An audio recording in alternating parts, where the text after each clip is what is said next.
Dumelang family. Today we visit a bit of science. Let's start with life. Life as we know it began in the African continent. Then the world blew up and we had more continents. At which point scientists, in their curiosity, decided to measure the brain capacity of a human being compared to animals. They took monkeys, they took the ape family, baboons, orangutans, and they took human beings of all races. The monkeys had 3 gene segments. The ape family, they had 4 gene segments. And human beings ranged between 5 and 6 gene segments. But the highest human being had 6 gene segments. Then the scientists came to Africa and they measured people of African descent. We didn't have 6 gene segments. We didn't have 7 or 8 gene segments. We had 9 gene segments. What is a gene segment? It's just a functional unit of heredity. It's made up of DNA sequences. That's just different brain regions. If we put it in layman's terms, think of a house. So the highest human being of all races had a 6-bedroomed house, the capacity of their brain. And a person of African descent had a 9-bedroomed house. Measure the difference. So when colonialism started, they knew this. They came to our continent, they came to our country, they took our land, and then they decided to fill those 9 rooms with cement so that we can never think.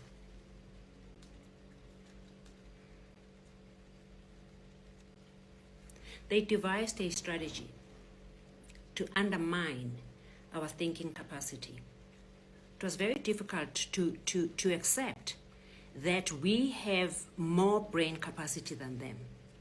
So they had power over us and they decided to close those rooms. Hendrik Verwoerd, he said there is no place for the Bantu child above the level of certain forms of labor. For this reason, it is of no avail for him to receive training which has its aim in the absorption of the European community, where he cannot be absorbed. So, we're going to train these people just to the level of taking instructions, so that when we enslave them and they serve us, they can at least be able to take instructions. That's all the education they are allowed. They are going to only learn language enough to take instructions, to be our servants. And what did Hendrik Verwoerd do in 1953? He designed Bantu education, which was designed to put cement in our 9-bedroomed house so that we can't think. And in 1953, he made that into law. Those who don't know Hendrik Verwoerd, he was a minister of Native Affairs.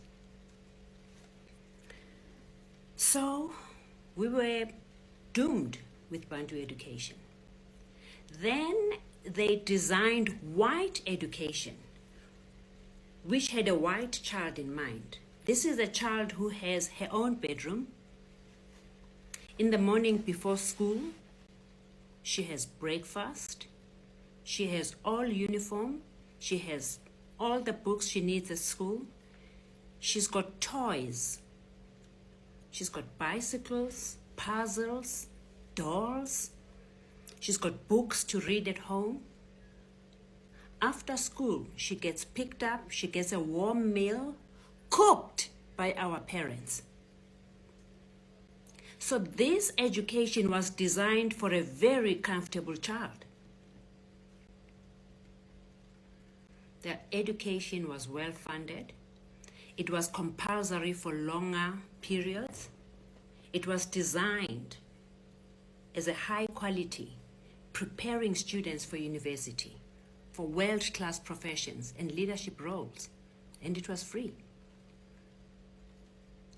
So take the difference of the Bantu education against the white education.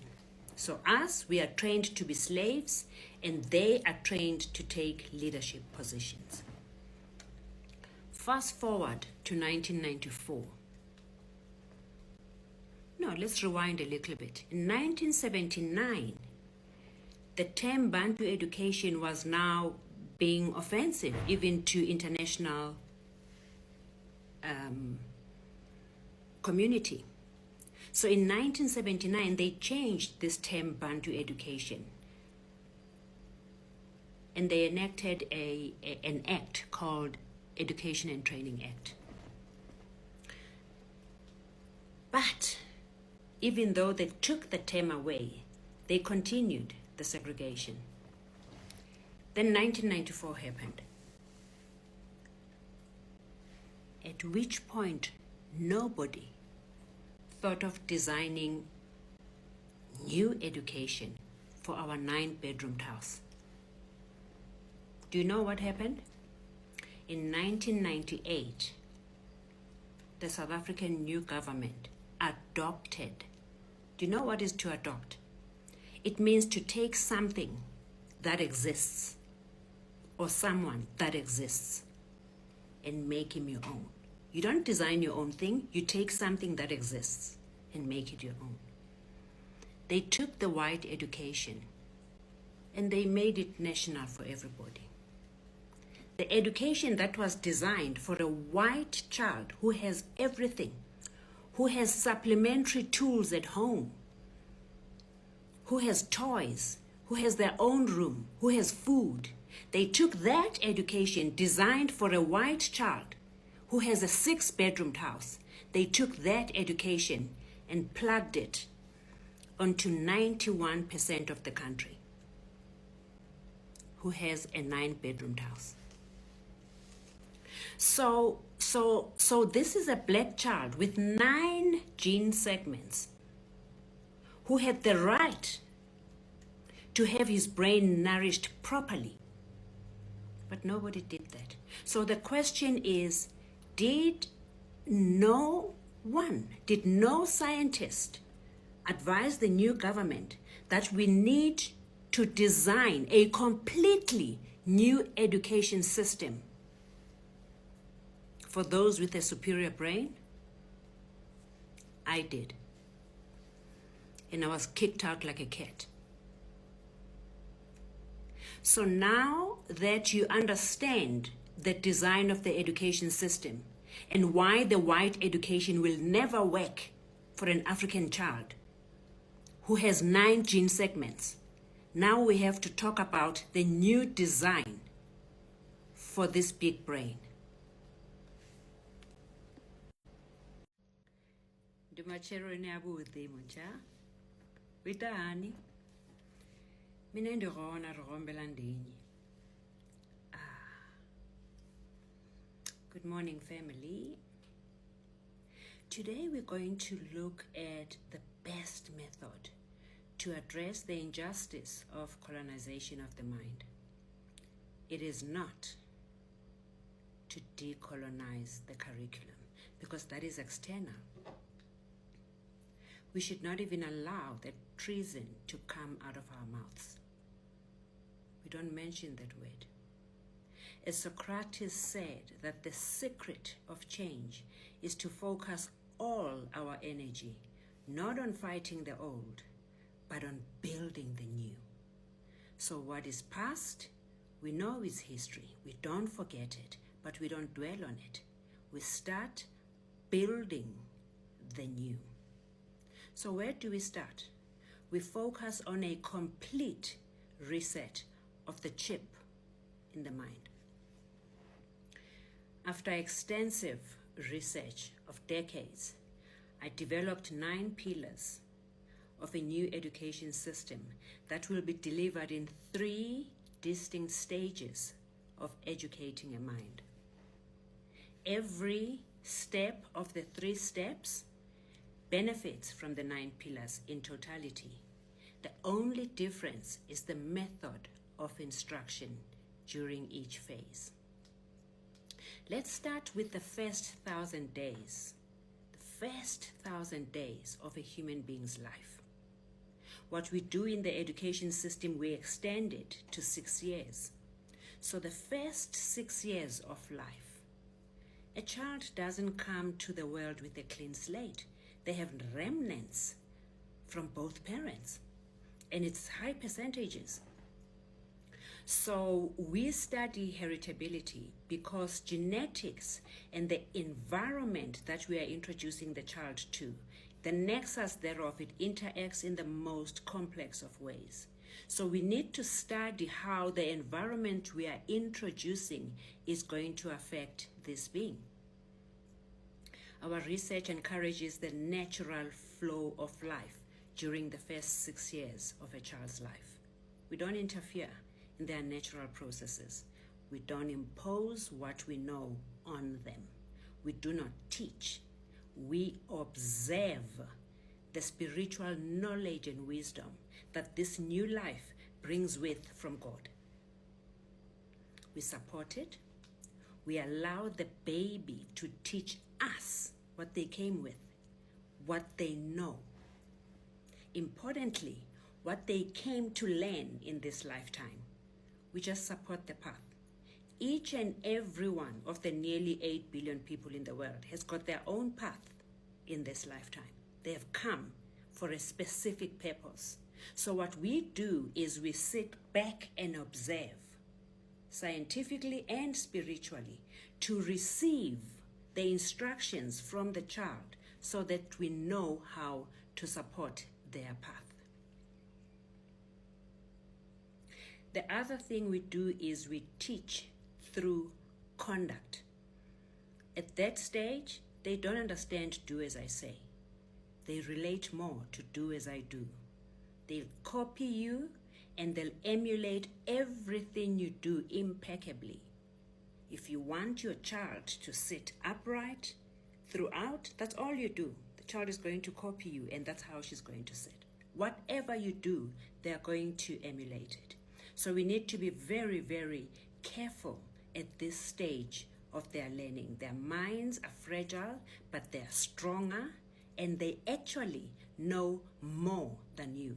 This is not the time yokuteketisa umntwana. They can hear you. Speak properly. This is not the time to undermine their brain. It is stronger than yours. Then we have the second phase, from 6 to 13. This is what we normally call a matriculation stage in South Africa, from grade 1 to grade 12. So for 12 years, we rush you through school, we put you through matric. We don't even know if matric suits you. We don't even know if that's what you want to do in life, but we make it a standard of being judged, the matric, for 12 years. We don't microwave our children. We slow cook them. We are Africans. We give them 13 years during this time. And this is the most complex of all 3 stages of education. So what we do is we split the 13 years. First of all, we need to understand that in society, not everyone is meant for university. Not everyone should go to university. In fact, every society, only 30% of society goes to university, because they have to run certain, heads of industry. So those people we send to university, but the 70%, we groom them through apprenticeships. We make sure that every gap in the economy, in the wheels that drive the economy, we make sure that every gap is filled.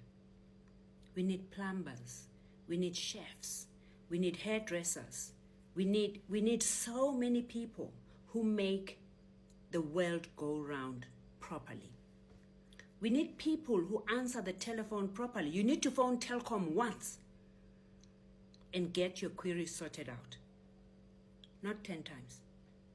So those jobs do not undermine them. They are the wheels of economy. Then we have the last stage, which is from 19 years to 100. We don't have an age limit.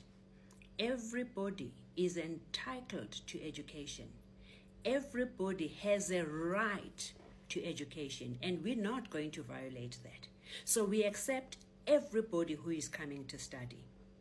What we do at this stage, however, is we split the groups. You don't want to crowd the young children with the older energy. Forgive me, I'm also old.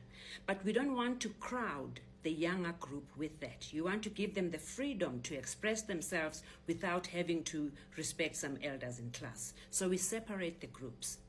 But this group, we recruit a very, very special group during this time of unemployed graduates, and we restructure them and take them to other routes.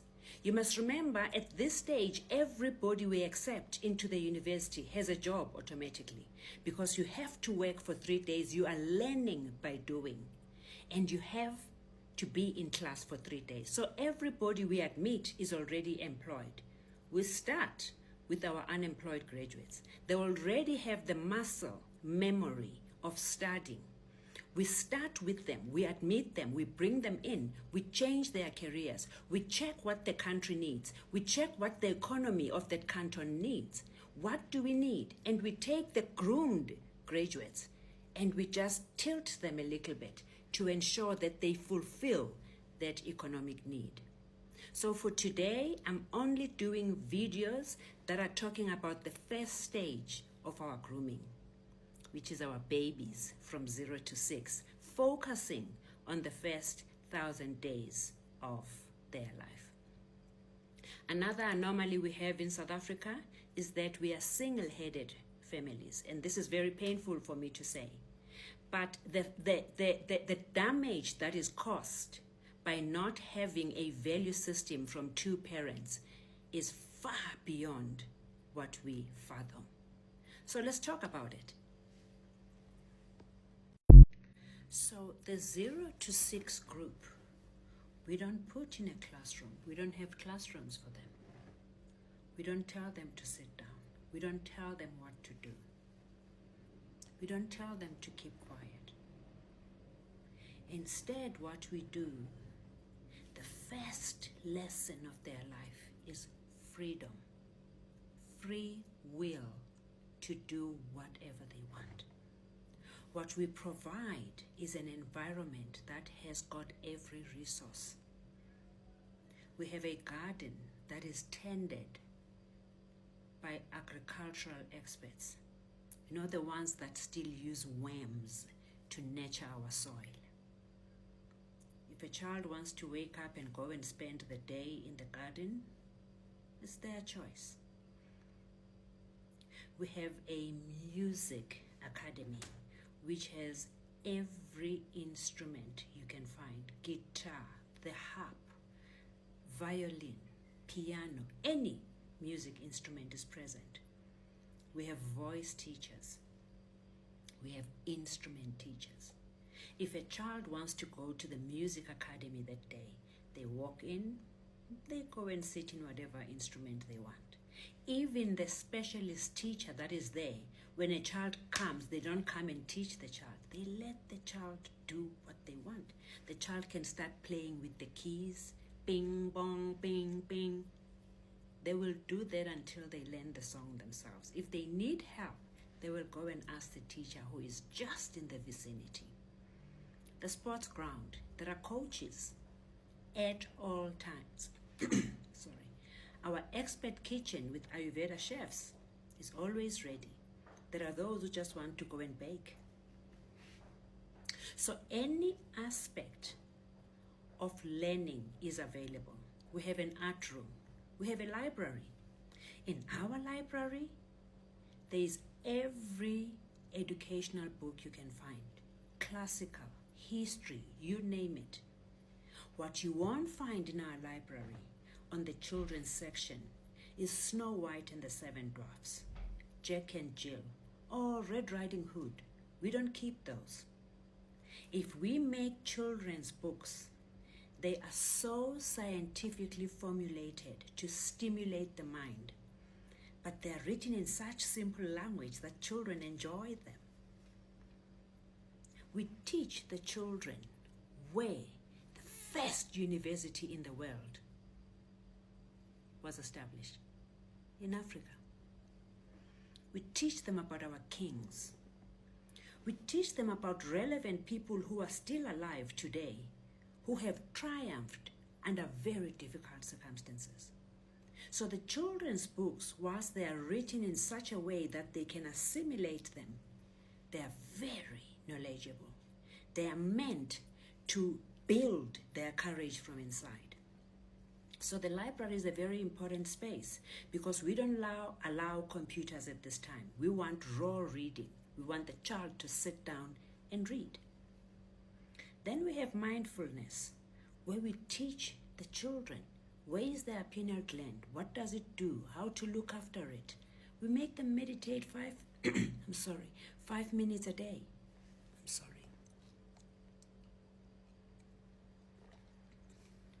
We teach them how to pull their internal power. We teach them how to connect with Source from the onset. We teach them their integrity and their dignity and how they hold it. We teach them what is God, where is God. So that freedom is the first lesson in life, that they know that they choose what they want. Later, we will talk about testing. Throughout the 3 stages, we don't do exam. We don't want anyone to regurgitate anything. We're not testing your memory. We are grooming you. We are enabling your brain to reach its maximum capacity. We don't test. We don't write exams. So the first lesson is freedom. And we don't have to tell them that they're free. They know because they go and do whatever we want. We just observe, and through their repeated, consistent actions and visits to the different departments, we then get an idea what they like and what they enjoy. The second instruction, which is very important, is nutrition. You will undermine this, but this is very important for your lifelong health. Because when you are ill with cancers, with sugar diabetes, whatever illnesses we get, it's just a disease in the body because you didn't look after the body. That's exactly what it means. So if you teach a child from the onset to hold the cleanliness, the internal hygiene of the body in high esteem, they will respect everything they put into their body. The first thing we start with in nutrition is the 3 stages of the internal health. We have a 24-hour cycle, which is divided into 8 hours each. There's appropriation, which is from 12 o'clock to 8 o'clock. It's an 8-hour window. This is when you can eat because your digestion is at its best. It is the optimal time to break down food. During this time, you can only eat 2 meals. In the 8-hour window that you can eat, you can only eat 2 meals. You can eat at 12, 12:30, 1 o'clock, and then give your body a 5-hour gap to digest that food. Then you can have another food. And also give it a gap to digest that food before you go and sleep. You don't want digestion happening when you're sleeping because then your body can't function. Our bodies are designed to heal themselves 24 hours a day. And the only thing that slows down that healing is digestion. So you don't want to be a crunching machine. Your body is not meant for that. So what we do is we teach the contrary of breakfast is the most important meal of the day. Yes, it's important to break the fast, but not in the morning, not before midday. So from when they wake up to midday, we give something soft, like warm water with some turmeric, ginger, and lemon. It cleanses the system. It assists the elimination process, keeps you clean and very focused. Then we have a second stage, which is assimilation stage. This is from 8 p.m. to 4 a.m. Most of the time, people are sleeping at this time. So if you had your dinner at 5 o'clock, you had 3 hours to digest your food. For babies, they sleep at 8 o'clock. So you had 3 hours to digest the food, and because we eat soft food, it is not hard for the body to digest it. Then you go and sleep, and you allow the body to take nutrients from the food it digested during the day. It takes the vitamins from digested food and feeds the cells and tissues. Then it separates the waste, preparing it to eliminate it in the next stage. From 4 a.m. to 12 midday, it's a very important time. It's elimination time. This is when your body naturally removes waste from your body. So I'm talking about the gastric secretion of undigested residues in your system, the fiber, the dead cells, the bacteria.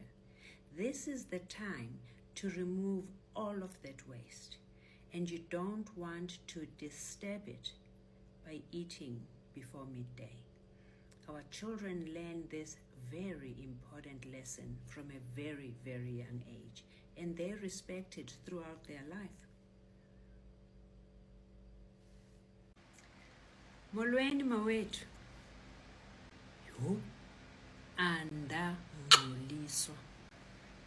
Ndangcoliswa ukusuka ecofa imvabu kuyojika eGqeberha. Ndingcoliselwa ntoni? AmaXhosa athi uyasiqhela usicingele. Uthetha nabo bonke aba bantu ngeelwimi zabo.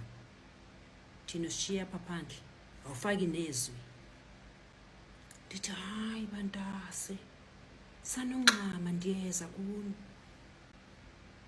Silusapho, sanongxama. Great Risings family. Habari za asubuhi, my African brothers and sisters. I greet you all. Now I'm going to be getting my regular emails and comments. Yeah, translate what you said in the beginning. We didn't hear it. We also want to hear what you said. I was just greeting my Xhosa family the same way I've greeted you. So you see what the issue is here. Language. It creates a barrier that we don't reach each other. Language is one of the most fundamental means of expression. Without it, there's barriers to everything.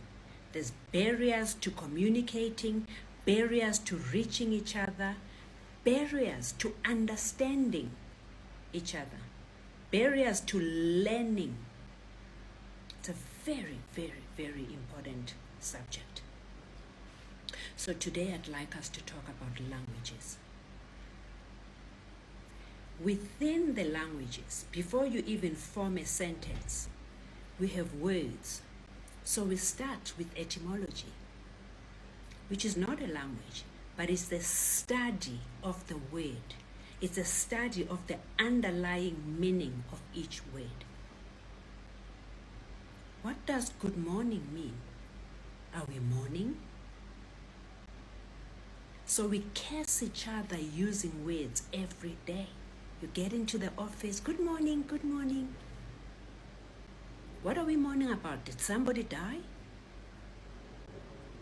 Go to etymology and ask, what does morning mean? What does good morning mean? So before we even start the day, we curse each other because we don't understand the meaning of the word. I'm going to give you a very painful experience. I don't do stories. I only tell you what I've experienced. So at law school, we are in a criminal law class. We've just written a test and we are receiving our scripts back. Our professor, Professor Msikitsane, didn't teach. He used to just come and stand in class, and criminal law would ooze out of his pores. There was no way you could fail his class. He was that good. There's a young man who sits behind me. Very young boy, must have been 19. Very smart, very funny. He used to get me into stitches. I noticed that he got 25% for his criminal law test. He's unhappy, I'm unhappy. So during break, when we part for break, I stop him. Ke re ngwana ka tla kwana. Ke re man mamela man visari. Na re wa itlhaloganya visari. And he says to me, ma old lady man, hey ma old lady, o itse dideng ya gore le tsene sekolo le tsofetse man. You are slow. Visari is nai ma old lady. And he starts unpacking Visari. He starts telling me every aspect of Visari. So tell me, my son, I want to tell you this. Visari, does it still apply in our law? Ma old lady died then. Shh. Ivaile chaile. Haisale. So I asked him, Ga o tlhaloganya Visari ka mokgwa? Why didn't you answer the question? Which question? Ke re potso ya Visari, why didn't you answer it? He says they didn't ask it. They didn't ask Visari on this test.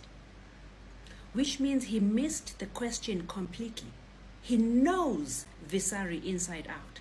But because of language, he didn't get it. He lost it. You can ask all my friends that I went to law school with. After a test, I used to take their scripts home and go and remark them because I wanted to understand the gap. I wanted to understand what is missing. Why is our average 52%? What are we missing? Believe me when I tell you today that 60% of our failings is the language barrier. Language. English is a very difficult language. I normally laugh when I listen to my videos and just hear how I break the English language. Fortunately, the queen is gone, so she can't sue me. But it's a very difficult language. So we are learning with a language that we didn't grow up with. It's not our mother tongue. The white people grew up speaking English. It's very easy for them. They just go through. It's a barrier for our people. It's a very difficult language. You cannot study law without understanding English and Latin. You cannot. This should be a language that is compulsory for a course like law, for any course. Language. So today, I want us to unpack the importance of languages. You see this young man from my law class, my criminal law class, he got 25%. If he understood the question, he would have gotten 62% more. He had an A for this paper. But just because of a language barrier, he went from an A to below average. That's how bad the fail was. Why?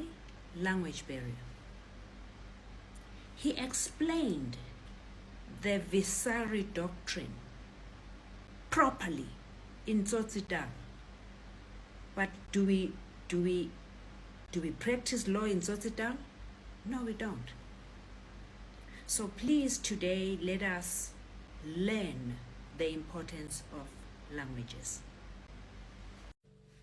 So let's start with languages. In our institution, we have an entire language laboratory that caters for all 3 phases of education. That's how important language is. We teach every language from Zulu to Mandarin. But we are still with our babies, the first 1,000 days and 0 to 6 years. We are still with our babies. We don't have classrooms. So how do we teach them the language? Let's go back to etymology. before we start talking about the language, about sentence construction, we go to the ingredients, we go to etymology, we go to the words. What do the words mean? What is the underlying meaning of each word we use? If you're just going to speak without consciousness, you're going to be cursing everybody around you. If you're just going to adopt other people's meanings without doing your own research, you're going to be cursing yourself throughout your speech. So we start by teaching the importance of understanding the underlying meaning of a word. That's where we start. Take, for instance, the word entrepreneurship. Everybody associates entrepreneurship with business. When you ask, oh, what do you do for a living? I'm an entrepreneur. Entrepreneurship has got nothing to do with business. Absolutely nothing. So will you believe me when I tell you that entrepreneurship is not a word? It's a language. Entrepreneurship is an expression. It's of French origin. It just means the courage to undertake. You can undertake anything. You can take the courage to undertake a journey to health. The end result is not monetary, it's health. It took me courage to take the risk to confront Standard Bank from the onset. My result was not monetary. It was freeing my child from their claws and restoring her dignity. So the currency of your result, it's not always monetary. In the 16th century, Richard Cantillon, he was a banker, he was an economist.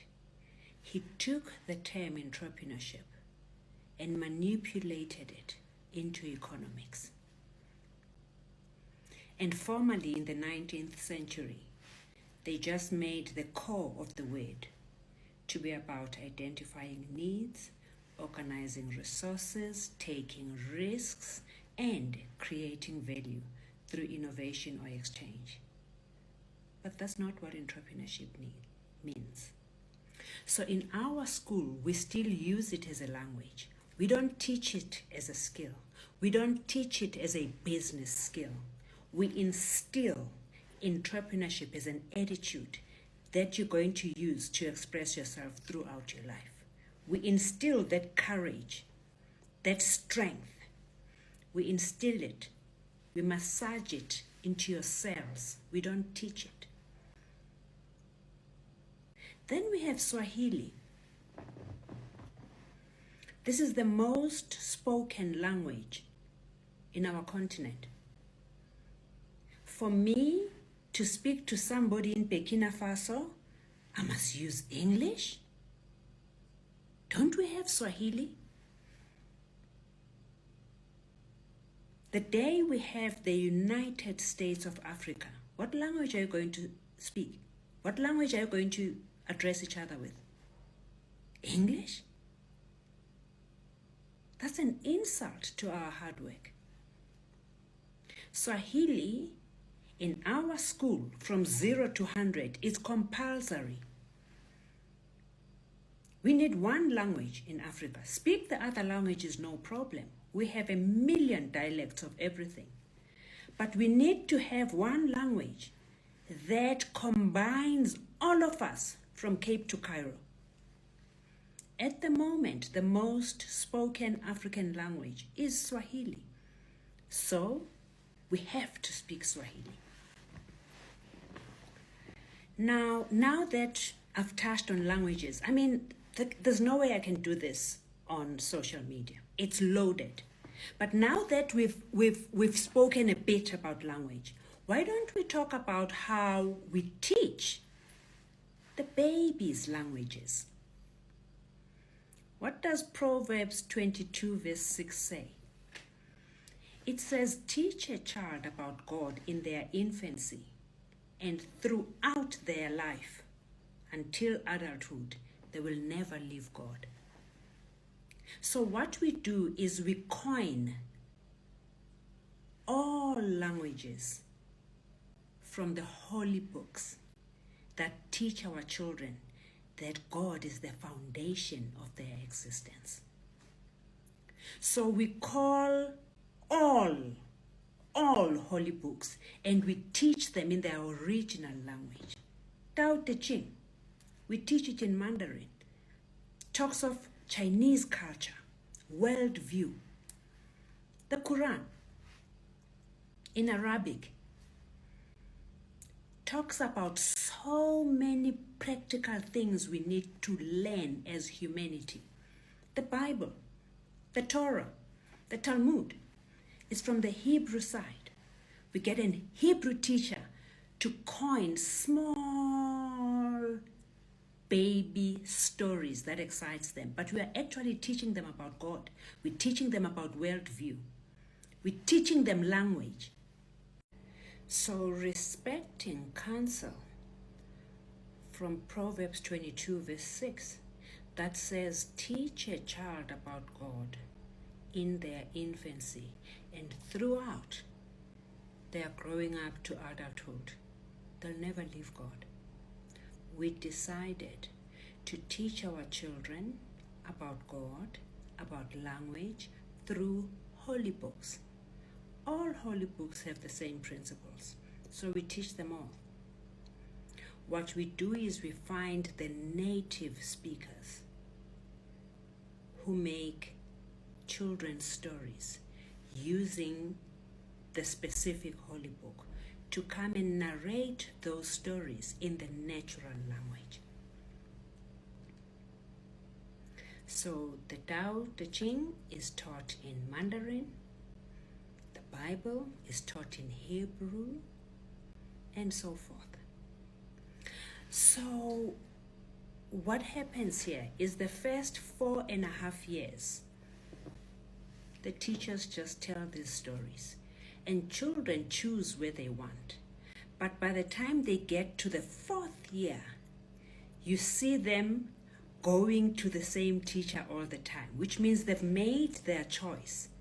They have made the worldview that they relate to. They've made their choice. You didn't tell them where to go. They choose. Sometimes you find the ones with the sharper mind, they go to only 3 classes now.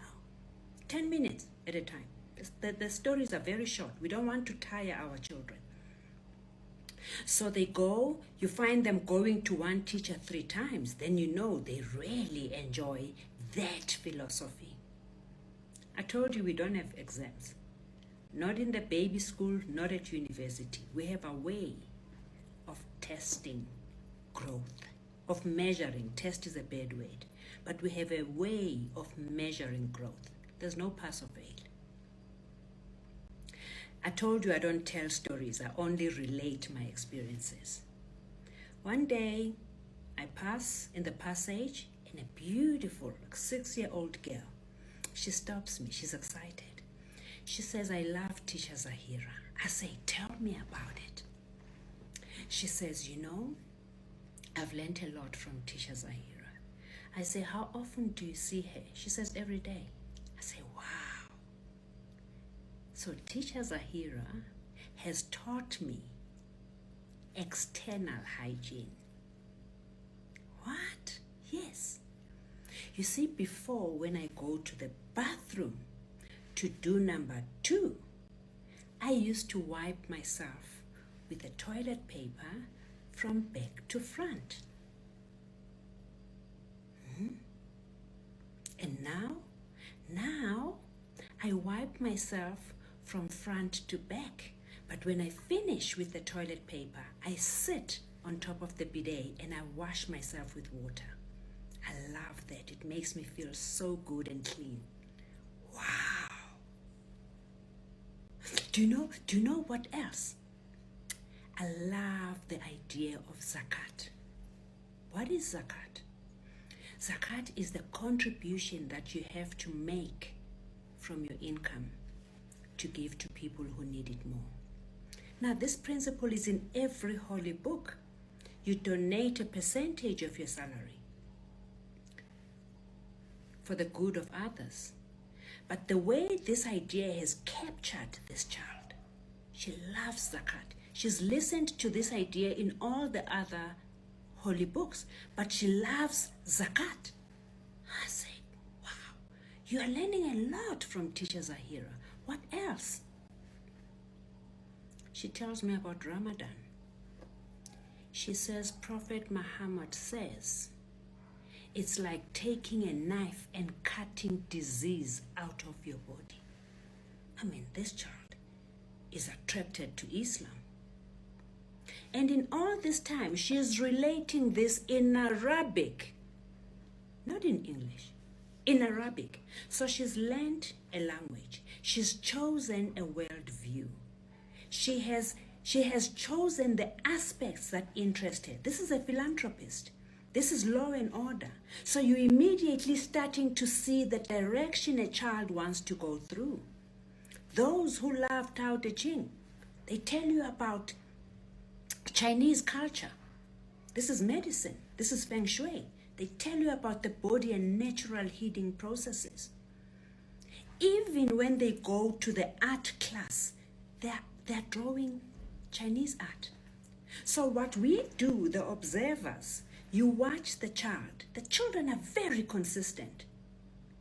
The child who loves Tao Te Ching, when it's time for sport to go outside, you won't find the child in the rugby field, even though she has a choice. She does Tai Chi or martial arts. Then you see the consistency, the art, the food, the everything they chooses a certain worldview. They know God is their foundation, but they've chosen a certain way. This is medicine. So, and even the philosophy that comes from there, it's got to do with balance. They do sport, they do... This little girl I'm telling you about who loves Teacher Zahira, she goes and does yoga. So different children choose different worldviews. A certain language rings in a certain way in a child, but a child has chosen. Do we need to write an exam? The child has told you everything. We've got a different way of measuring the growth in our children. But by the time the child is 6 years old, she speaks 6, 7 languages fluently, and this is not counting the South African languages, fluently. And from there, they decide what they go with going forward. They might decide, even though I understand a bit of Mandarin, it's not my thing, so I will stay with Hebrew and French. You know, of all the languages, what really appeals to me is Italian. So I will stay with that. Their choice. They choose. You just make everything available to them. So we teach language through the holy books, but it's such a loaded teaching that, as I say, it covers the worldview, it tells you where the child is going, it teaches them language, it teaches them about God, and it teaches them a lot of principles to keep them together. That's how we teach languages. But in the next phase, which is from 6 to 19, we teach it differently. We'll talk about that. Have a great Easter. Grand Risings family. Today we are visiting the 6 to 19-year-old phase, which by far is the most difficult group to educate. I'd like to start with the term or the word university. It's a Latin word, universitas, and the direct meaning of it is the whole. It talks of humanity, and it talks of integrating and pulling a society, a community together to be a whole. That's what this word means. This word, university, does not mean those big buildings where we pay a lot of money and after 3-4 years of slogging and cramming and memorizing information, they print a degree certificate. That's not what it means. So our university means the original underlying meaning of the word. It is bringing our community together. We are communal beings as Africans. We are not individuals. We are one. And everyone, we are like a chain. Each one of us is like a link of that chain. And that chain is as strong as the weakest link. So our strength as African is to strengthen each other, to make sure that we remain solid as one. And that is the purpose of this university that we are setting up now. The 6 to 19-year groups is challenging because most of the time we don't have the first 6 years of the baby. So by the time they come to us, their 9-bedroomed house is filled with cement at different levels. Another contributor is the home the child comes from at that age. How solid is the home? Is the child being raised by a loving mother and father? Maybe there are some siblings at home. Is the mother of this child a single mother who is 15 years older than the child, which means they themselves are still a child raising another child? Is this a grandmother's child? So the children come with different backgrounds, with different problems, and we have to then start weighing what do we have in our hands and what are we educating. So we can't just go and cut in and start giving them 1 + 1 is 2, a, e, o, u. We cannot do that. We need to start the child where they are, so that whatever damage is there, if there's cement in their head and maybe it has solidified, we need to first start by cracking that cement. We crack it, as Rumi says, when there's a crack, the light goes in, and then we start working on the child. Again, we feed the food that is necessary, mentally I'm talking.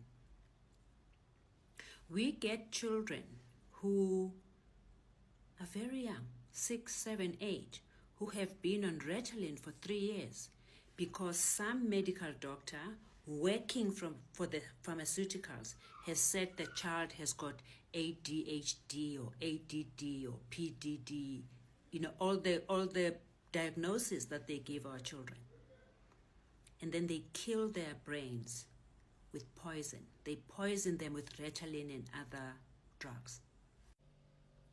Our job at this stage is not to separate the children to make them feel that there's anything wrong with them.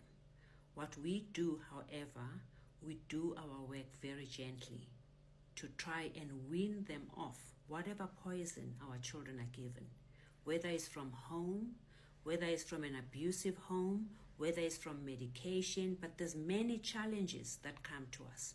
So we find a scientific way to gently heal that damage as we go on. Another thing we do at this stage is we acknowledge that not every child is meant for the university in the new modern meaning of the word. Where you go and get that degree, not every child needs to go there. 30% of every society must go to university as captains of industry. But 70% needs to fill very, very different jobs. And in our society, we are so unkind that if you don't have matric and you have not been to this new age university, we write you off. We look down upon you. We do it differently. We respect everybody. We integrate everybody. Remember that whole so that we don't break that whole. We reinforce every link to make sure that our chain remains solid. And we start at this young age. So this is a busy phase because as we heal the mind, we educate and we also assess the capacity, the interests, the direction that this child needs to take. You know, there are people who are just born to be employees. There are people who are just born to be employers. This is where we start seeing those aspects coming out of the child, and we respect them. We look at what they need and we meet them where their mind is. But this is where real curriculum comes in. One of the professors at Harvard says, as the needs of society change, so must the curriculum. We cannot teach students what we taught them 20 years ago if it's not relevant anymore. Some degrees that you do now, by the time you graduate, the degree is obsolete, and then you don't understand why the work environment cannot absorb you. You are not needed. So what we do, we make sure that our curriculum is constantly momentous and relevant. We look at where are we now and where are we going. This is the age of AI, artificial intelligence. What students used to do for 4.5, 5 years at university, now they do it for 5 hours on AI. This is how the world has turned. So whilst we don't throw them into computers and AI at this young age, but we work towards it. We integrate where life is. We do courses that are relevant for today and the future. The past we acknowledge, but we don't teach our children useless information. Today, in our school, we integrate courses like law, which are not taught in normal schools. But law is one of the most fundamental things that you have to teach a child from the onset. You start by simple rights, your right to privacy, your right to bodily integrity. You teach them from a very young age. So you start with teaching them the Bill of Rights very gently. You then get into the Constitution and you just teach them slowly. And as they grow and you see where they're going, you then know how much more to integrate. So there are subjects that are not taught in normal schools that are taught in our school because they are relevant in life. So we give our young ones tools to approach life properly. Importantly, we separate the groups. There's a 10-year compulsory period at this stage. So from 6 to 15, you are compulsory at high school. And then we decide if you branch out to an apprenticeship. We decide with you and your parents. You choose. But are you branching out to an apprenticeship, or do you take 4 extra years at high school so that we prepare you for university? Once we see that you are a university type of students, we groom you specifically to ensure that we can place you in any university worldwide. The only condition is when you qualify, you come back and serve your country. So still on the 6 to 19 age group, remember, if at 15 they go for the apprenticeship, we are not letting go of them. We still have the 4 years with them. Only the direction is changing from academic to practical. And what we do in these 4 years, we groom them, we teach them how to respect themselves, we teach them how to drive, we make sure they have a driver's license, we give them all the tools so that when they finish, when they are 19, they have all the tools they want. They have a driver's license, they are upright, they have a bank account, the last 4 years they've been earning, so we teach them how to handle their money. But there's something very important about this stage of 6 to 19. Our students are not our only group of people we are training. We welcome parents because it is useless to do all this work at school. And when they get home, the parents dismantle everything we've built. So we welcome the parents. We want them to be involved. This is a community university. We've got Saturday and Sunday classes to groom them on how to look after their children. We have every facility at our university. We have a fully fledged clinic. We have psychological services. We have a garden where we plant and eat. We have everything you can think of. So we will teach the children and we will teach the parents simultaneously. We have regular meetings with parents, so at all times the loop is closed. We always know what is happening. This is very important for us because we don't want to break the cycle of building. We every step we take, we work with nature, with the families and with the children. We also have community forums that have the responsible fathers in the community. The children who don't have fathers, both girls and boys, need the grooming from a father. So we have the fathers who then offer their services to the children who don't have fathers. They teach boys how to be men the best way they can. They invite them to their families over weekends so that they can spend time with a family with a father and learn how that integration happens. We don't leave them in the street. Then we come to the group that is taking the academic route. So this group will not have internships because they are focusing on their books.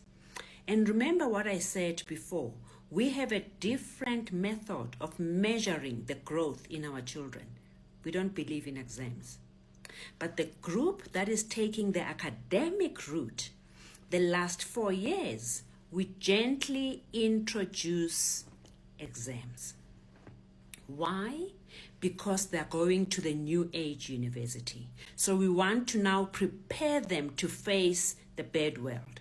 So we start them with exams and we hone in the subjects that they're going to study at university. In these 4 years, we also cover a full curriculum that is poised towards university. So when they get to university, they don't need any bridging time. They flow straight onto their studies and complete. So here's the part that I want you to understand, that our university is not Wits, and it's not UCT, and it's not Stellenbosch. We don't duplicate what the traditional universities do. We instead close the gaps that universities neglect, that society neglects, that the business space neglects, that the colleges, the FET colleges neglect. So we are closing gaps that nobody is looking at our university. But in terms, take for instance, we find a brilliant child who wants to go and do medicine or homeopathy or chiropractor. What do we do with them? We start duplicating that department? No, we don't. We send them to the best universities worldwide. We can send you to Wits if you want to stay in South Africa. We can send you to UCT.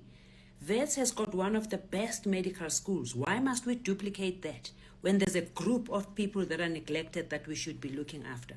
So we don't duplicate what exists. So when our 6 to 19 group that has taken the academic route, when they qualify, we place them at universities. We pay for them at that university.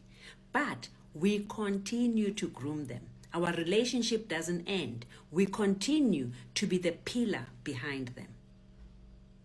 Now I'd like us to move onto our tertiary level and how we do it. First of all, I've just explained that we don't duplicate Wits. If you are good enough to get into Wits, we place you there. We groom you, we support you, and we stay with you throughout your studies. our interest are the neglected people in our community, the people who never got a chance to do matric, but they're so intelligent, they can do something with their lives. We accept them into our university at tertiary level. So we uplift the parts of society that we pretend do not exist, that have got nowhere to go. The parts that are rejected and written off as dropouts, those are the people we call. We restore their God-given integrity and assimilate them back into the economy. Let them also participate. They are part of us. They are links in our chain. So I actively recruit high school dropouts. And like I said, I don't care how old they are. If they are still interested to learn, they are welcome to come to our university. And their degree will say they are educated because they will be accredited appropriately. The unemployed graduates, we take them, we place them in jobs immediately. They do the 3 days at work and the 3 days in class. We tweak a little bit of what they did before, and depending on the area that we are at, we tweak them to serve the economy of that area. We retrain them practically with all the necessary skills that our economy needs today. So the measure of my success as a university is not how many degrees I have issued out. It's how I have united our communities. So the more we get integrated, the more people are active. When we start the university, we get everybody active. We make sure everybody works. It doesn't matter whether it's in the garden planting or it's in the school, or we make sure everybody has got something to do. Now, on our next video, I'd like to tell you about the special program that our university does. Remember, we've looked after everybody else. We have taken unemployed graduates. We have taken those without matric or those who couldn't even go to high school. So we train them and place them in jobs. But then what is the specialty of this university at tertiary level? So the next video, we get into it. The fabric of our society is torn to shreds. The purpose of our university is to sew the torn parts back into the fabric so that we can restore it as our national pride. We, as the university, we do not impose ourselves at any point of this process. We only act as a support system for the community. We have a program that invites anybody from the community. And we say everybody from their corner of the community must identify a social or a socio-economic or an economic problem. So you come to us and say, I live in this corner in Ekurhuleni, and here's the problem I have identified. But then you need to bring the proposed solution. If the two are congruent, what we do is we adopt you as a student. We teach you all the basics of business. We teach you financial literacy. We teach you strategy. We teach you how to set up your business. We help you register your business. We give you tools to effect the solution that you have proposed. I'll give you an example. A seamster once approached me and said, I make clothes and I'm very good at it. I make church uniforms, I make school uniforms, I make uniforms for the drum majorettes. So I'm a seamster. The problem is I have so many orders that I cannot cope on my own. What I would like to do is to solve a problem I have identified in my community. My community has got unbelievable unemployment. What I'd like to have is some sort of a factory where I can employ 50 people. So if you can get me accommodation, whether we rent a hall or you build something for me, get me 50 machines, I will employ the youngsters from my community. I will teach them how to sew, and I'll give them part of my business so they can start doing the same. This is brilliant. This is job creation, this is skills transfer, and this is just community integration. So projects like that, we then adopt, we finance the seamster, and then we encourage him. We hold him for 4 years. We teach him how to run his business. We teach him financial literacy to show him how to handle his money. We teach him people skills, how to manage the people he is employing, and we assist him in the teaching of his newly found employees. When those people finish, they can decide to go and do this on their own in their own corners. They can decide to stay, they can decide to work as a group. But what this has done, it has pushed some sort of activity in that part of the community. So this gentleman has gotten himself education, he's gotten himself a factory, he has taught people from his community, and his orders are coming out on time.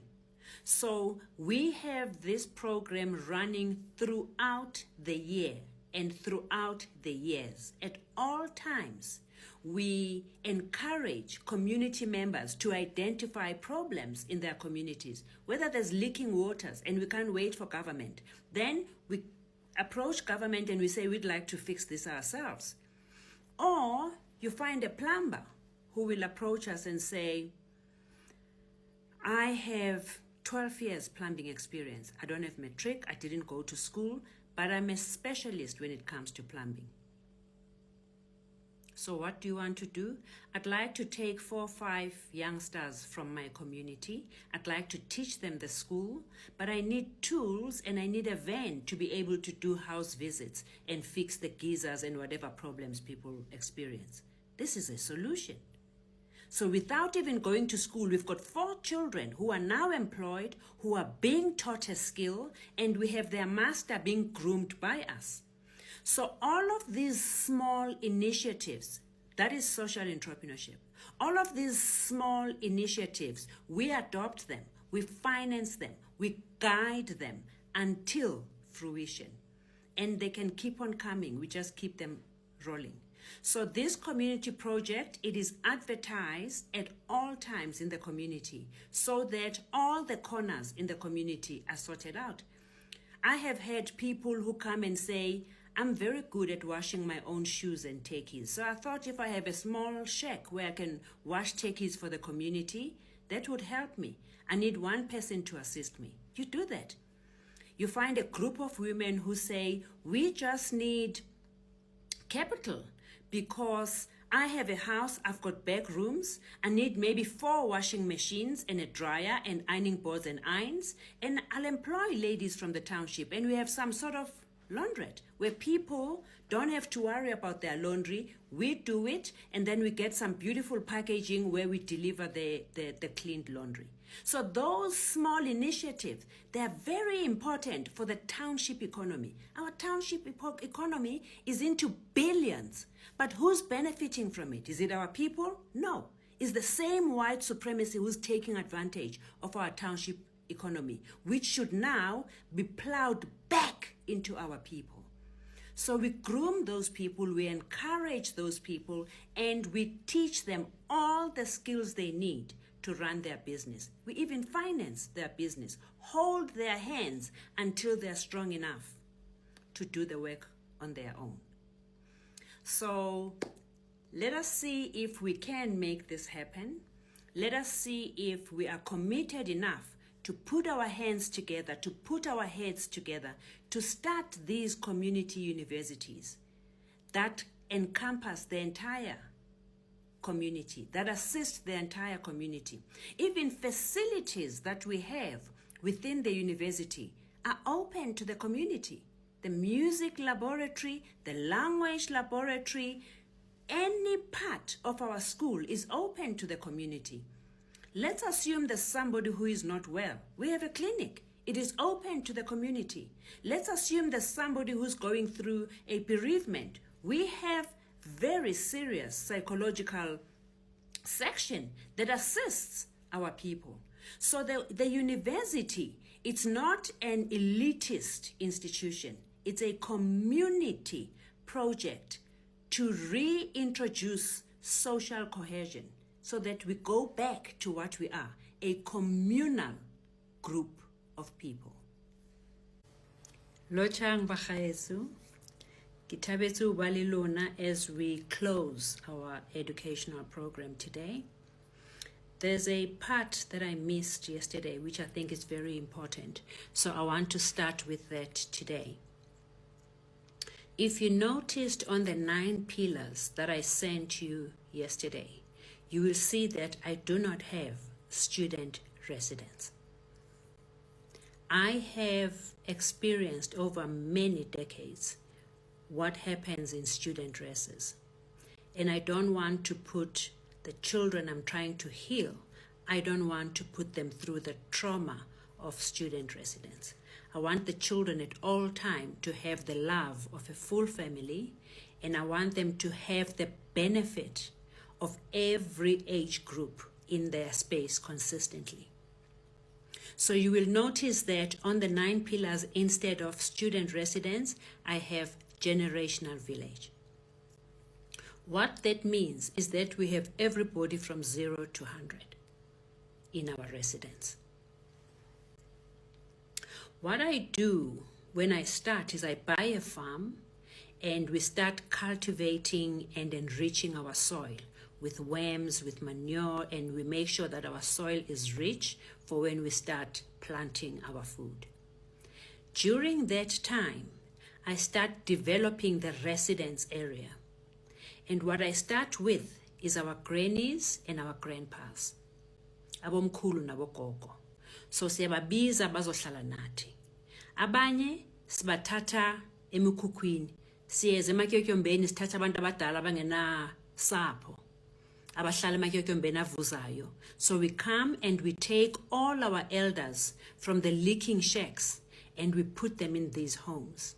We also welcome upstanding families who have the elderly that live with them, but they would prefer us to look after them properly. So we also invite them to bring their parents to our university, our residence area. And whenever we start a site, we start with our elders. As the agricultural experts are cultivating the soil, we invite our elders to come and dig their fingers and evoke the spirit of our ancestors to bless that program for the community. We want our elders to stay with us and to stay amongst us at all times. The wisdom they have, we are not going to waste it. Even the youngsters, they like during their breaks and during their spaces, they like going to the elders and listen to their stories, their lifetimes. So we start with the elders, and as we build up, we put the different age groups.